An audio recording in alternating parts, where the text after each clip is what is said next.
Ex-black swimmer rescues kids, then a stranger approaches. The boy didn't scream. He vanished. 1 second he was there, flailing at the surface of the lake. The next, the water swallowed him whole. The girl, no more than 7, was still, thrashing nearby, crying for someone, anyone. Her tiny arms slapped against the water, mouth wide open, as if trying to scream, but all that came out was choked panic. On the shore, a woman stood frozen, her hands trembling, one pressed tightly over her mouth. Her legs refused to move. Marcus Tillman dropped his coffee, in the silence between panic and instinct. He didn't think, his body just moved. He kicked off his sneakers, flung his hoodie behind him, and sprinted down the rocky path like a bullet. The gravel dug into the soles of his feet, but he barely noticed. Within seconds, he launched himself into the lake with a running leap that broke the surface with a hard splash. The water hit like ice, even in spring. But it was more than just cold. It was memory. Painful, unwanted memory. He hadn't been in open water in over 10 years. Not since the scholarship. Not since the accident. Not since he walked away from the very thing that once defined him. But as he swam, his body moved like it never stopped. The rhythm came back instantly. Arm, breath, kick, slicing through the surface with the power of muscle memory and something deeper, something buried. The girl was closer. Marcus reached her first. She clung to his arm like she was holding on to life itself. She was crying so hard it was hard to tell if she could breathe. He held her up with one arm, looked around, but the boy was gone. "Where is he?" he asked, trying to keep her calm. "Where's your brother?" She only pointed downward with a shaking hand. Marcus tightened his grip on her, took one deep breath, then dove. The world beneath the surface was murky and dark. Sunlight barely cut through. He scanned in every direction. Seconds stretched painfully. His lungs burned. Then, a glimpse. A small shape caught under a submerged branch, still and lifeless. Marcus surged forward, his heartbeat thudding in his ears. He grabbed the boy's arm, yanked hard to free him, then kicked upward with all his strength. They broke the surface, Marcus gasping, the boy limp. He balanced both kids against him, paddling with one leg and one arm, pushing through. The pain and weight. His shoulder screamed, his chest ached, but he made it. When his knees hit the rocky shore, he collapsed with both kids beside him. The girl was coughing, crying, alive, but the boy wasn't moving. "No, no," Marcus muttered, already beginning. "CPR, stay with me, kid, come on, breathe." He tilted the boy's head, opened his airway, started compressions. 1, 2, 3, 4, breath, come on. The woman still hadn't moved. She stood yards away, blank, pale, completely out of it. Her lips moved, whispering something he couldn't hear. Marcus kept working. Seconds passed. Then the boy coughed. Water gushed from his mouth. He sucked in air like someone rising from the dead. Marcus sat back, breathless, soaked, shaking with adrenaline. They were alive. He turned toward the woman, intending to shout at her, ask if she was okay, demand why she hadn't helped. But she was already moving fast. She ran to the children, grabbed them both by the arms and began pulling them up. "We have to go," she muttered, more to herself than anyone else. Marcus stood. "Wait, they need an ambulance. You all need to be checked out." She didn't look at him. "No hospitals, no police." "What? Are you serious? I just pulled your son out of a lake." "They're not." She started, then stopped herself. "Thank you," she whispered, then pulled them into the woods lining the edge of the park. The girl turned once. Her wide, wet eyes locked on Marcus like she wanted to say something, but she didn't. Then they were gone. Marcus waited. He stood there for minutes, barefoot, dripping, heart-pounding, staring at the trees, waiting for them to come back. For sirens, for anything. Nothing came. He called 911 himself, gave them what little information he had, descriptions, what had happened. No one else had been around the lake that morning, at least not close enough to witness anything. By evening, he tried to write it off. Maybe it was just fear. Maybe she didn't want trouble. Maybe she had a record. Maybe. But deep down, he knew something wasn't right, especially when the next day came. Then the next. And no one called. No news reports. No thanks. No follow-ups. He told himself to let it go. Until the knock came. It was early evening when Marcus heard the slow, deliberate knock at his front door. He looked through the peephole. A man in a charcoal gray suit stood perfectly still on the porch. Late 40s, pale skin, no expression. He wore black gloves. In May. Marcus opened the door just a few inches. "Can I help you?" The man's voice was soft but firm. "Mr. Marcus Tillman, who wants to know?" The man gave a small smile that didn't reach his eyes. "I believe you were at Lake Summit 2 mornings ago." Marcus's jaw clenched. "Who are you?" The man pulled an envelope from his coat and held it out. Marcus didn't take it. The man set it gently on the porch railing. "You weren't supposed to get involved." Then he turned and walked away. Marcus watched until the man turned the corner. His hands trembled as he picked up the envelope. Inside was a single photograph, grainy, taken from a distance. It was Marcus in the lake, holding both children. On the back, in blocky handwriting, "Leave it alone." He opened the envelope, and everything changed. Marcus didn't sleep that night. He sat on the couch, envelope in hand, staring at the photo again and again, trying to make sense of it. The grainy image had been taken from a distance, maybe across the lake, maybe from the trees, but there was no doubt it was him, soaking wet, one arm around the girl, the other holding the lifeless boy. You could even see the pain on his face, frozen in that terrible moment before the boy coughed back to life. But it wasn't the photo that bothered him most, it was the words on the back. "Leave it alone," not "thank you," not "stay safe," just a cold warning. He read it 20 times, felt his pulse hammering every time. Why would someone go out of their way to deliver that? Why would anyone threaten a man for saving kids, unless they weren't supposed to survive? By morning, Marcus knew 2 things. He was terrified, and he couldn't let it go, so he went back to the lake. The air was still damp from an early drizzle. It smelled of mud, algae, and pine. He walked the same path he had sprinted down days before, his footsteps slower now, heavy with unease. The lake looked quiet, still, almost peaceful, but it felt wrong, like it had secrets buried underneath. He retraced every step, checked the area where the woman had stood.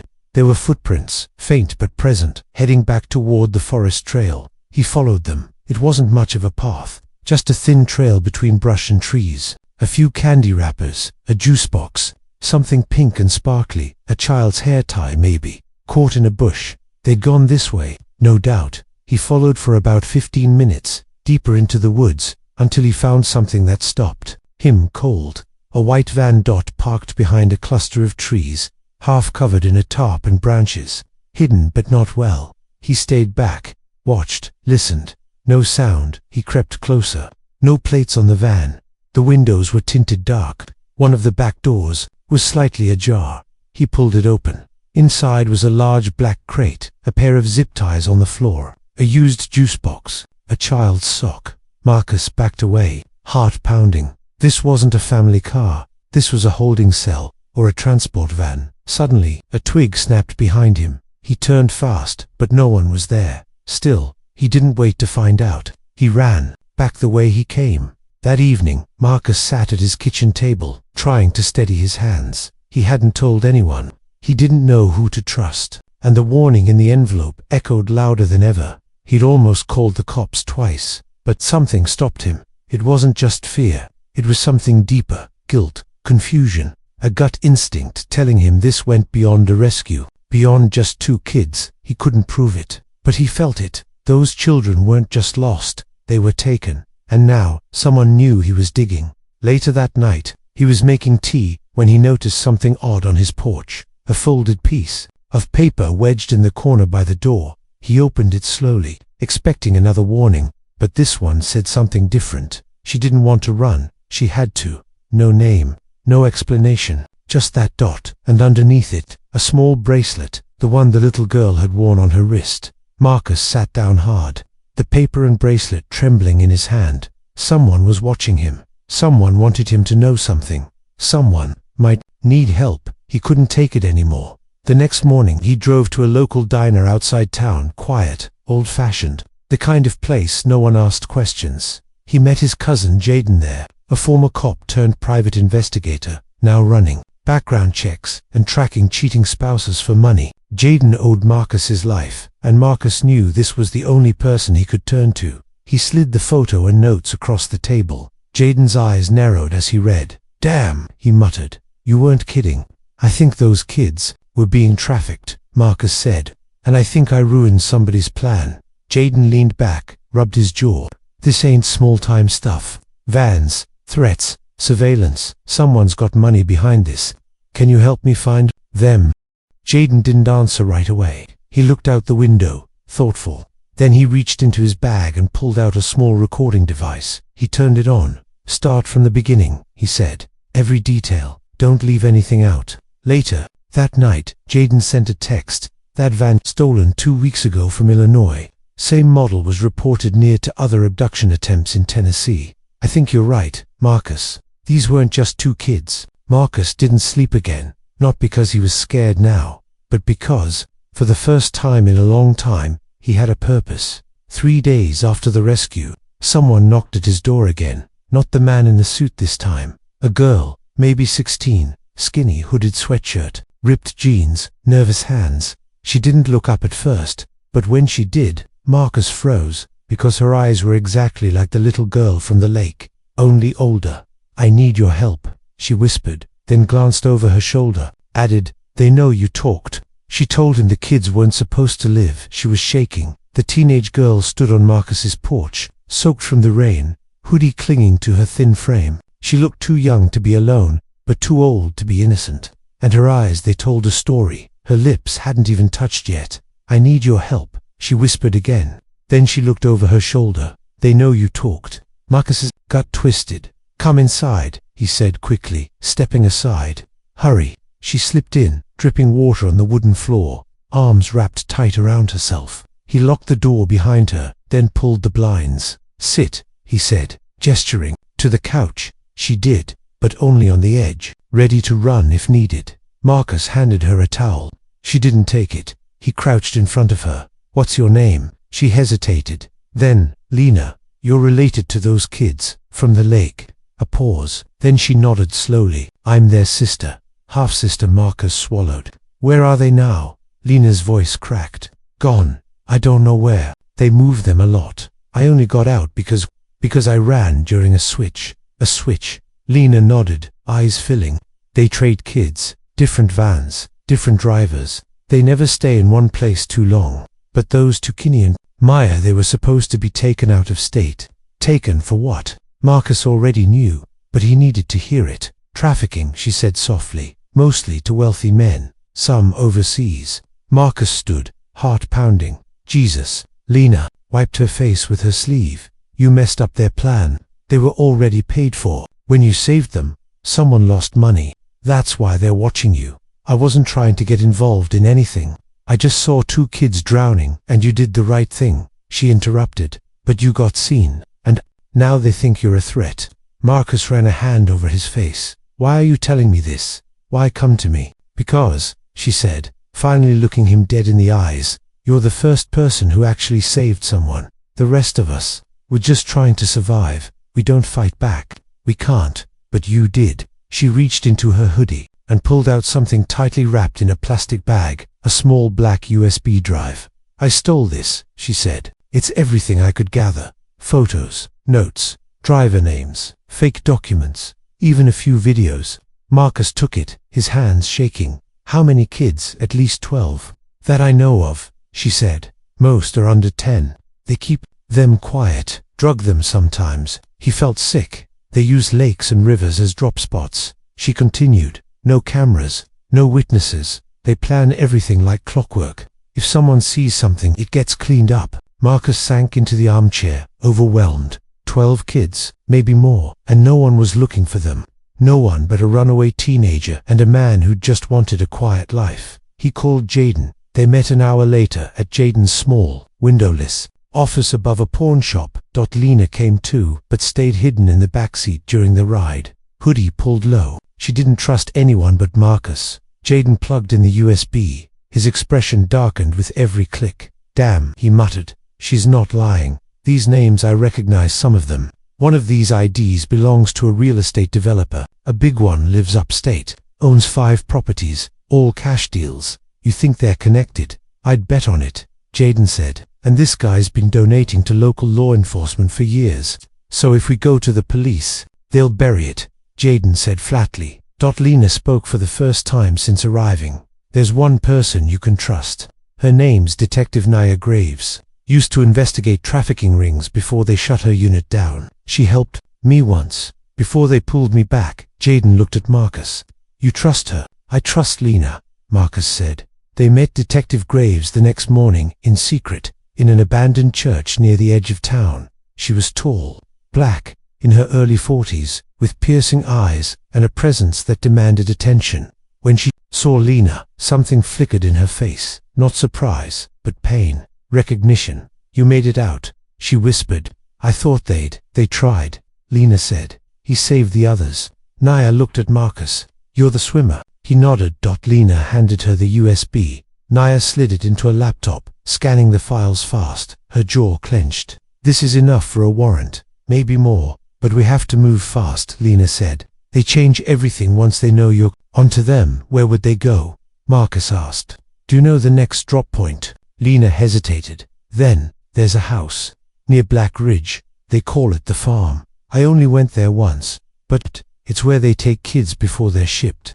Jaden opened a map on his phone. That's about 2 hours from here. Naya nodded. I'll go in. You three stay out of this. No, Marcus said firmly. I'm coming. Marcus, Jaden started. I'm the reason those kids are on the run now, he said. If anyone needs to finish this, it's me. Nia stared at him, then finally nodded, then suit up. We go in at dawn. That night, Marcus stood in front of the mirror, staring at the reflection of a man he no longer recognized. He wasn't just a lifeguard or an ex-athlete. He was now part of something bigger, and in the silence, as the clock ticked past 2 a.m., Lena stepped out of the guest room and said quietly, They weren't supposed to live, Marcus. And he replied without flinching, Neither were you, but you did. The farm wasn't just a house, it was a trap. The sun hadn't risen yet. The road to Black Ridge was winding, empty and silent. As Marcus drove, every tree they passed seemed to lean a little too close, every shadow a little too still. Lena sat in the back seat, her knees tucked up to her chest, hoodie pulled low. Jaden rode up front, checking his gun again, jaw tight. They weren't going in as heroes, they were going in because they had no choice. Detective Nia Graves followed behind in an unmarked SUV, keeping a mile's distance. She'd called in a single favor from someone in a neighboring jurisdiction, one clean SWAT officer, off duty, who could be trusted. The rest was on them. This place, Lena whispered, they move through it fast. The kids are brought in at night, usually kept no more than a day before the next transport. How many people worked there? Marcus asked. 4, maybe 5, she said. But it's not about the number. It's the kind of people they are, cold, organized, like soldiers. Marcus didn't reply. His hands tightened on the wheel. The GPS pinged softly. They were 5 minutes out. Jaden looked over. You sure you want to be the one going in first? Marcus didn't blink. Yeah, I started this. I'm finishing it. The farm didn't look like anything sinister. It sat at the end of a gravel road, nestled between thick pines and an old fence that had long since lost its purpose. A 2-story house, grey siding, front porch sagging, a red barn off to the side, doors half open. It could have passed for abandoned, but as they rolled up slowly, Marcus saw it, a silver SUV parked behind the barn, tires clean, too clean. Someone had just arrived. They parked in a ditch out of view, then circled around through the woods. Jaden had the drone, small, quiet, only good for basic visual recon. He sent it up. 2 heat signatures on the 2nd floor of the house. Jaden muttered, one in the barn and wait. Hold on, he paused, eyes widening. What? Marcus asked. Jaden flipped the screen toward him. In the barn, clustered near a back wall, were small, flickering heat shapes. Dozens. Kids, he said. Lena's voice broke. They're still here. Marcus's heart dropped. We have 2. Move now. They split into 2 teams. Marcus and Jaden went for the barn. Detective Graves and the SWAT officer, a solid, quiet man named Deeks, moved toward the house. The plan was simple. Breach simultaneously. Disorient, extract. But plans have a funny way of falling apart. Marcus reached the barn first. The side door creaked open. The smell hit him instantly. Sweat, urine, mildew, fear. The light was dim. Only a few flickering lanterns strung along the beams. He stepped inside quietly. The kids were there, at least 10 of them. Some huddled together on the floor, some asleep, others awake but dazed, like they hadn't spoken in days, ages ranging from maybe 5 to 12. A young boy near the corner saw Marcus and blinked, then whispered, "Are you here to hurt us again?" Marcus knelt. "No, I'm here to take you home." Jaden moved fast, cutting zip ties and unlocking the storage gate that had trapped them, but they didn't hear the footsteps behind them. Not until it was too late. The shot rang out loud, sharp, echoing through the barn. Marcus hit the dirt. Jaden dove, pulling one of the kids under a workbench. The shooter, a tall, lean man in black with military posture, stood in the doorway, holding a silenced rifle. "You should have stayed out of it," the man said calmly. "Now it's too late." Marcus rolled behind a support beam, heart hammering. Jaden shouted, "Gunmen in the barn. We're pinned." Another shot hit the beam inches from Marcus's head. The kids screamed. Marcus looked at the boy he'd spoken to earlier. He was crying, not loud, just silently, like it was something he was used to doing. "I got a distraction," Jaden whispered. "On my count, run for the kids." Marcus nodded. Jade hurled a metal rod across the barn. It crashed into a pile of tools on the far side. The shooter turned. Marcus sprinted. He tackled the man hard, both of them slamming into the barn door. The rifle clattered across the floor. The man elbowed Marcus in the jaw, but Marcus didn't stop. He shoved forward, fists flying, rage pouring out in waves. He wanted them dead. He punched again. "You sold them again. You threatened me." The man hit the ground, out cold. Marcus stood, chest heaving. Behind him. The kids were sobbing but free. Across the field, gunshots echoed from the house. Naya was in. Inside, two men were waiting. Deeks took one down fast with a stun round, but the second man, older, bald, eyes dead like a shark, ran straight for the basement. Naya followed, down a tight hallway, through a door with 4 locks. What she found made her stop cold. Files, laptops, photos, names, and a small monitor, playing security footage from multiple locations, not just this farm. Other barns, other drop points. This wasn't one operation. This was a network. Before she could grab the drives, the man lunged at her. They struggled, fists, elbows crashing into metal shelves. Then a crack of bone, a thud. He was down, and the hard drive was hers. By the time they regrouped, the kids were safe in the back of Deek's SUV, wrapped in blankets. The sun was rising over the trees, light spilling onto the field like a spotlight from heaven. Marcus sat on the steps of the barn, covered in bruises, breathing slow. Lena sat beside him. "You okay?" she asked. "No," he said, "but I will be." She looked at the sunrise, then whispered, "You saved them again. But this time, they'll remember." They tried to silence him, but he wouldn't stay quiet. The raid made the evening news. Sort of. The headlines read, "Suspected abandoned farm, investigated in Black Ridge." No arrests made, no mention of children, no mention of trafficking, no mention of a secret network operating right under the town's nose. Just a brief, vague statement from a police spokesperson. "The property is under review for code violations." No comment at this time. Marcus slammed his laptop shut in disbelief. "They're burying it," Jaden said, pacing the room. "Even with the hard drive, even with the kids. They're making it disappear." Marcus looked toward the guest room, where Lena sat with 2 of the rescued kids, Maya and Kenny, the same 2 he'd pulled from the lake. Kenny was playing with a set of Legos Naya had bought them. Maya just stared out the window, silent and still. They had saved lives, but the world wasn't listening. Not yet. That night, Nia called. Her voice was tight. "I was pulled off the case." Marcus blinked. "What? Why?" "Higher-ups," they said. "There were jurisdictional complications. Internal conflict. Too many eyes. Someone with power made a call. So they're protecting them," he muttered. "They're protecting someone," she said. "But we still have the files. And if they won't expose the truth, we will." Marcus finished. She paused. "Are you ready for that? Because if we go public, Marcus, this doesn't go away. They'll come after you harder. After Lena. After everyone." He glanced at the kids again. "Yes," he said.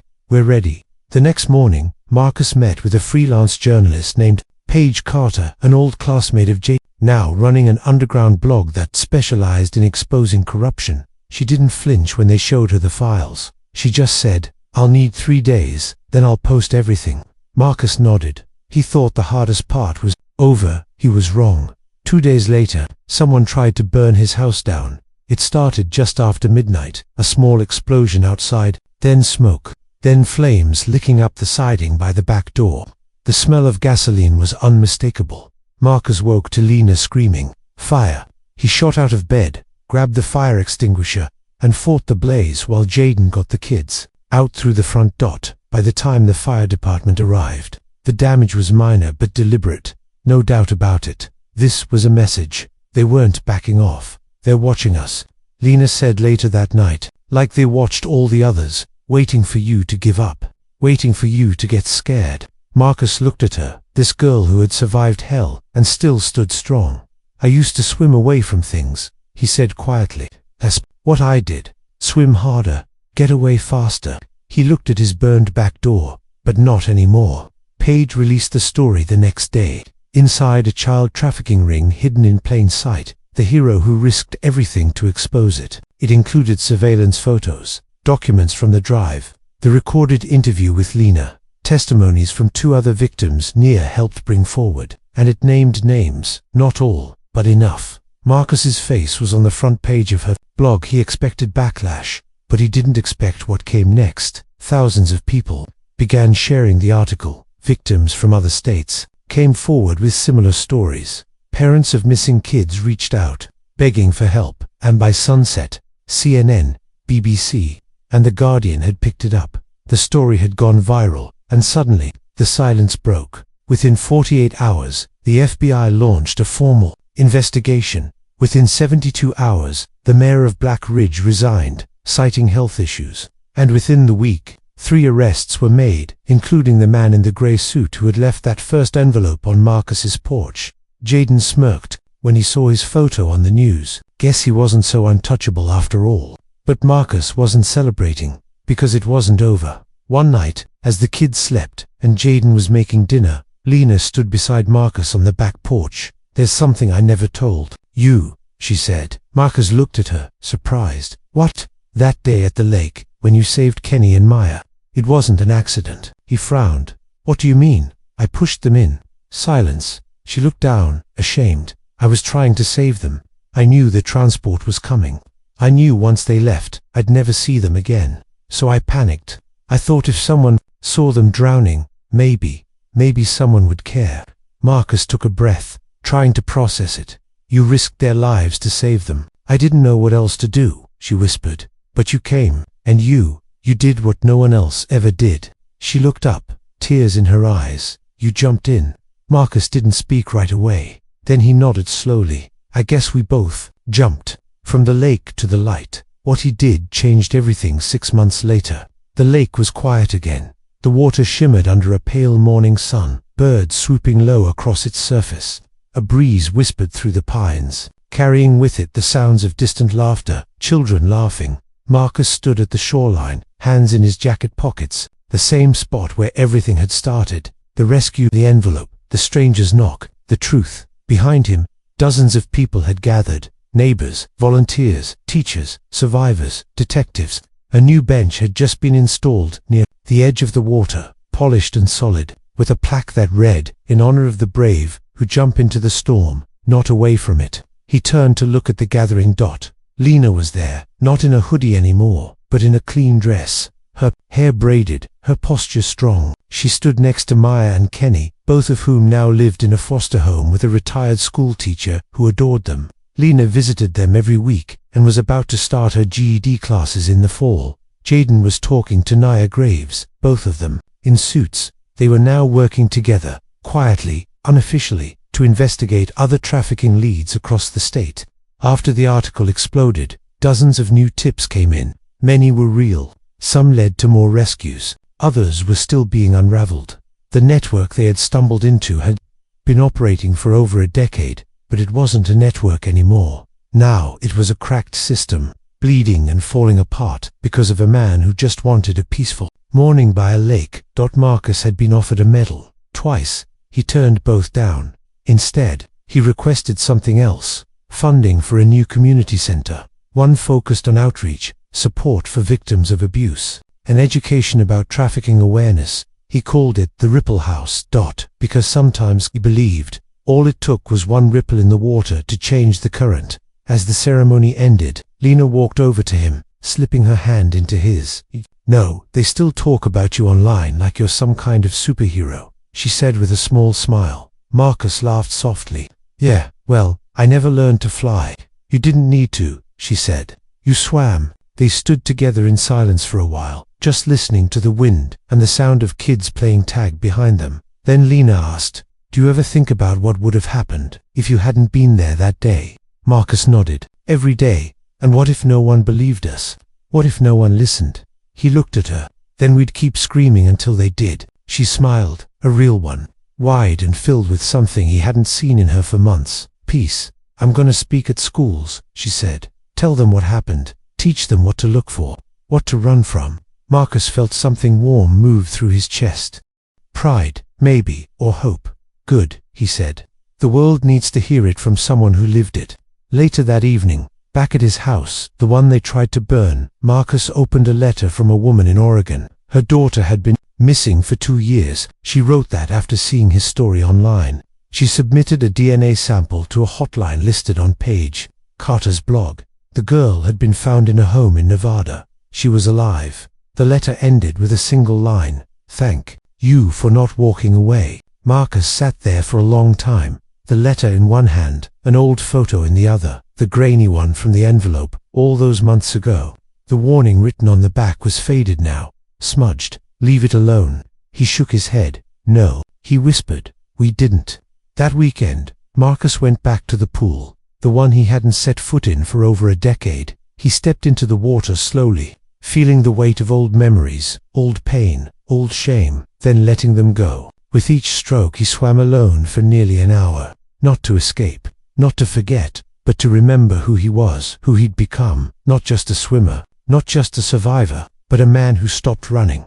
1 year later, the Ripple House opened its doors. Hundreds showed up. Among the first to speak was Lena. She stood on stage, looking out over a room of strangers, and said, I was taken, silenced, forgotten, but someone jumped in and said, not this time. That's all it takes sometimes. One voice, one act of courage, one person who refuses to look away. The crowd rose to their feet. Among them was Marcus. He didn't want attention. He didn't need applause. But for a moment, as Lena looked at him from that stage, eyes filled with strength, he felt something deeper than praise. He felt peace, because he knew, without question, that this story had an ending. Not perfect, not without pain, but finished, fully and powerfully. The end.